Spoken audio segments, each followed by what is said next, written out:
Merry Winter Festival of Unaligned Celebration Advent Calendar, Rhys. Merry Winter Festival of Unaligned Celebration Advent Calendar to you, Jesse. Oh, it's so warm and fuzzy. I know. It's day 3 of WFUCAC, and I feel great. The ham is boiling in the background. The children are screaming as, just maple syrup courses through their veins. And the IV bags. Do you know what we did? We sugar coated some acorns, right, and then roasted them, and then burned them and snorted the ash, as you do in a traditional WFUCAC. And then we licked a whatever roadkill we could find. That's my least favorite part of WFUCAC, but I do it because I know the rest of the family enjoys watching us do it. So it's just so necessary. Anyway. What's behind door number 3 for WFUCAC today? Hang on, the door's stuck. There we go. Door number 3. I'm going to run out of weird noises to make, so we might just don't think you will.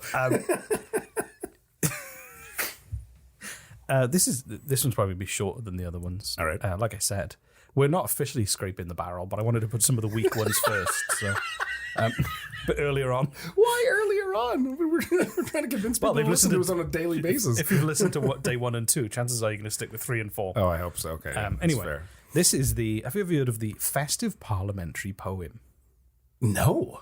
So is this a thing? There's you know when people say, "Oh, I'm going to roast you," they get roasted. Yeah. So there's an MP. So there was a tradition started by Roger Cuzner, who represented... Good old Roger Cuzner. He represented the Canso riding of Cape Breton. Okay. And he would write a poem, which would be a version of the 'Twas a Night Before Christmas. But he would basically roast and make fun of everyone in Parliament. And it was a tradition. He would do it every year. He'd stand up, he'd make fun of everyone there. The opposition party, the Prime Minister, and also he would then make fun of him. I suppose he was just making fun of the politics and what they talked about that year. And it was generally enjoyed by everyone, even if they were a political foe. Are you going to read one of these poems? I was going to. But what? I was going to read one, but the in-jokes, unless you were across the parliamentary events of that year and the procedure. Oh, well, I'm so curious now. And then Dave did Bill 43782. I'd like to hear it anyway. And then he stepped in some doggy poo or whatever. Come on, just a little bit. Give me a snippet. Give me find one. Yeah. Hang on. Roger. What, we were just going to talk about the fact that they exist? Well, I was trying to find... Exactly. I'm going to find one now. There we are. This is salt wire, which is a wire made of salt that also has a video on a website. There, here's one of his roasts. Is our listener going to be able to hear this? Yes. The honourable member for Cape Breton Council. See, everyone's having a great time. Oh yeah, great time. Just here he goes. He seems very excited. Charlie was up. Thank you very much, Mr. Speaker. It was the week before Christmas, and our last week in this place. So here's one final ditty before they walk out the mace. Let me ask your indulgence and suggest that we pause to see what's in those letters to our dear Santa Claus. The opposition leader asked Santa for a fresh ride, a new Ford family wagon. He'd drive it with pride. But to get something so bloated, see what I mean? The chances are slim, and from early indications, it seems Ford is driving him. Sick burn.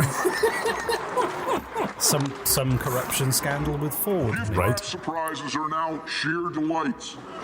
Like when Rob Ford said au revoir to Francophone rights. He'll ask Santa for groceries is everyone's hunch, because the member from Beauce has been out eating his lunch. Oh, that's... Did you see why?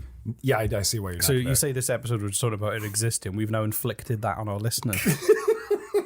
We've inflicted much worse on our listener before. He clearly is probably. I'd like to have a beer with him. He seems like a nice guy. He seems quite funny. But, he's got some mad rhymes. But he's not accessible if you weren't hanging around Parliament that year. Right. No, I see what you're saying. Okay. Yeah, if you were paying attention to the more boring parts of Canadian politics, as in the day-to-day stuff, rather than the weird stuff we talk about. Well, I appreciate the fact that we've got entertainers inside of our political circles, nonetheless. Yeah, it's nice. This sort of shit happens. It's cool. Nice they can make fun of each other and have fun at, when each other's expense at the crest or the peak of WFUCAC. So right, yeah exactly. In the traditional WFUCAC rap war tradition, and traditional rap war tradition is how it's the official title for it. Yeah, as is the tradition.